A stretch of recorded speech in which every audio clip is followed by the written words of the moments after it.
경희대 앞 상권이 홍대를 이길 수 있는가? 좀 이런 자극적인 제목을 또 한번 뽑아봤습니다. 회기 vs 홍대. 그쵸. 같은 히읗자 돌림이니까. 정말 회기동에서 웬만한 식당들은 다 먹어보셨고, 저 같은 경우에도 뭐 굉장히 많은 식당들과 뭐 술집들과 뭐 단순히 식당 술집뿐만이 아니라 뭐 부대 시설들도 많이 이용을 하고 하는 사람인 입장에서 이 공간이 왜 홍대만큼 발전하지 못했는가에 대한 아쉬움도 있겠지만 이것들을 한번 분석해보고 싶은 마음이 저희 둘 다 굴뚝 같았기 때문에 한번 요 내용을 한번 가져와 봤습니다. 구체적인 수치로 조금 이야기를 해보자면은 그래도 주요 소비자가 대학생이니까 2030 세대를 좀 기준으로 해볼게요. 일단 2030이 요새 그 마케팅 트렌드를 이끌고 있으니까 그걸 기준으로 좀 생각을 해볼게요. 신촌 홍대 상권의 경우에는 8.6만 명 정도가 그 주거 유동 인구로 위치를 한다라고 해요.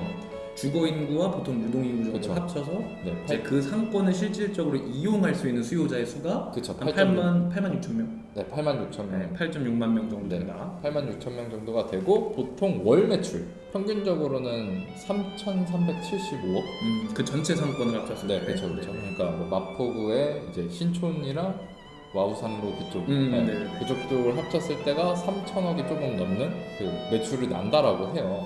근데 회기 안암 상권을 좀 비교해 보면 여기서는 조금 안암까지 키워볼 필요는 있을 것 같아요. 왜냐하면 뭐 고려대, 그다음에 뭐 경희대, 시립대, 외대, 그다음에 한예종, 그다음에 삼육보건대 뭐 이렇게 위치해 있으니까 키스트 연구인력들, 그렇죠. 그다음에 카이스트 대학원, 경영대학원 그쪽에 뭐가 네. 많아요. 국방연구원도 있고. 거기 분들이 생각보다 나이가 연령대가 낮다라고 하더라고요. 아. 네, 낮은 편이어서 그렇게 인구 조사를 해봤을 때 그 2030에 해당하는 인원수가 8.3만 명, 8만 3천 명에 해당한다라고 해요. 차이가 없네요. 그렇죠. 한 3천 명 정도 차이가 나는 거죠. 물론 뭐 조금씩은 시기에 따라 뭐 변화가 있겠습니다만. 변화가 있겠죠.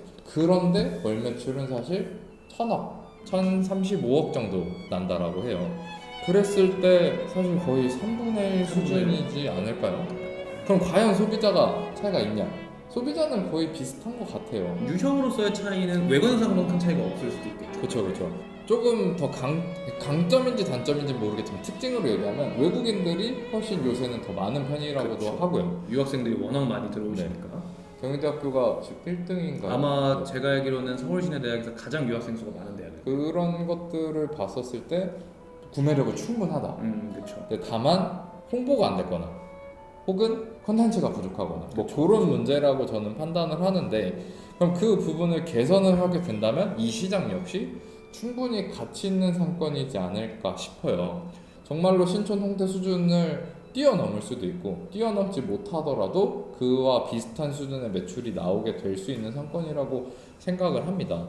또 여기 부분이 이제 그 동대문구 인구 조사하면 20대가 은근 엄청 많아요. 굉장히 많이 나옵니다. 네, 지금 퍼센테이지는 제가 정확하게 기억은 안 나는데 그 분들이 사실 동대문에서 소비를 잘 안 한다는 얘기겠죠, 이 말은. 그렇죠. 뭔가 이제 정말 생활권역이라고 봐야 하는 것이지 뭔가 내가 큰맘 먹고 가서 뭐 돈을 쓰거나 놀거나 뭐 하는 공간은 아니라는 확률이 높다. 그렇죠. 네.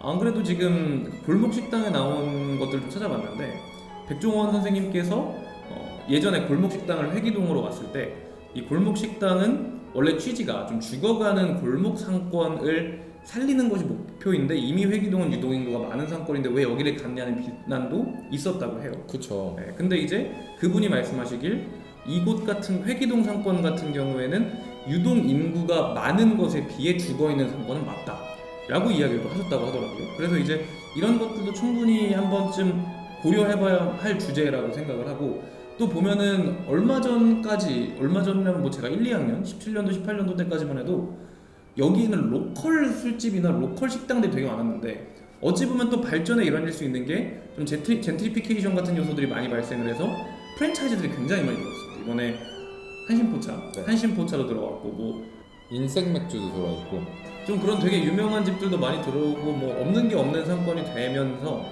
근데 이제 상권은 어떤 확장적인 요소에서 조금 문제가 좀 있는 것 같아요. 제가 봤을 때는 분명히 지금 많이 공을 들이고 계시는 회기시장 쪽도 굉장히 힙한 버거집이나 음식점들이 많이 들어와 있음에도 불구하고 유동인구가 그렇게 많느냐? 또 그렇지는 않은 것 같아 보이고. 그렇죠. 그리고 경희대 상권 같은 경우도 이제 3줄인가요? 4줄인가요가 있잖아요. 이제 첫 번째 제일 메인 술집 골목, 그 다음 골목, 그 다음 골목, 그 다음 골목이 있는데 충분히 유동인구도 많고 충분히 확장적 요소가 많은 상권임에도 불구하고 메인 거리가 아닌 한 칸만 뒤로 가도 조금씩 상권이 죽어가는 게 보이거든요. 실제로 월세나 임대료도 굉장히 많이 차이가 난다고 하고요. 그래서 그런 부분들이 좀 더 상권의 확장적 요소들을 잘 충족을 시켜가면서 상권을 확장시킬 수 있다면 이 부분도 충분한 경쟁력이 있는 요소로 남지 않나. 여성 소비자들한테 물어보면 여기는 먹을 때는 많은데 놀 데가 없네요. 놀 데가 없다라고 하더라고요. 그렇죠. 뭔가 좀 큰 편집샵들 혹은 뭐 소품샵들 이런 것들이 있어야지 그걸 보고 오는데 와서 맛있는 것도 있어. 그럼 회기동으로 올 여지가 있는데 그렇죠. 음식만을 먹으러 회기를 오기에는 그렇다고 막 굉장한 유인책들이 있진 않죠. 그쵸. 네. 아니 그리고 한 번쯤 해볼 만한 게 어쨌든 성수나 신촌, 홍대 상권보다 임대료가 싸잖아요. 그곳에 무언가가 있다라는 걸 이제 잘 알리고 홍보를 했을 때 유입될 수 있는 인원은 정말 신촌, 홍대와 다르지 않게 많습니다. 임대료도 싸고 고정된 수요층도 있는 이 상권을 한번 눈여겨보실 필요는 있을 것 같다.